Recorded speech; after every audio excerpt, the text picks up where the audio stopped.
अमरजीत कुशीनगर। केतनु सिंगार करे पिया के रिझावल चाही।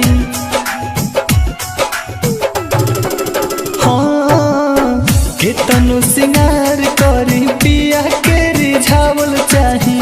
केतनु सिंगार करे पिया के रिझावल चाही। देखेला दोसहरे दुआरी मोर सखिया रे।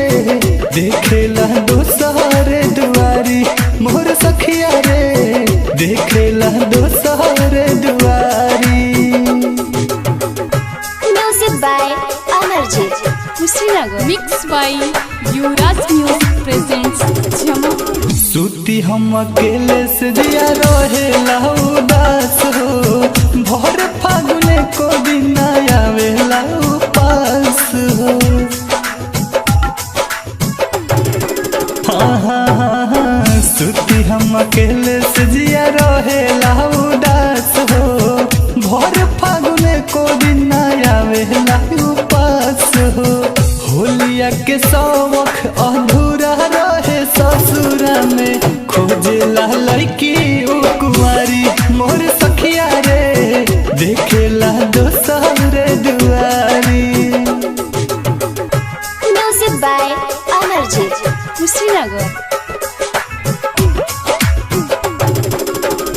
ना जाने कौन मतिया मरलस मोर भतार के। एको दिन न जोड़ल चाहे भवाला तार के। ए सखी ना जाने कौन मतिया मरलस मोर भतार के। एको दिन न जोड़ल चाहे भवाला तार के। कुह के सिंगार हमर ओहू पर से ताना मारे। पगुनी बेहरिया उत्पाती मोर सखिया रे। देखेला दोसहरे दुआरी। Music by Amarjeet Kushinagar. Mix by Yuvraj music presents Jamapur. कस के पजरिया अपना सोना जी के धरती। रंगवा गुलाल अपना सैया के रगरती।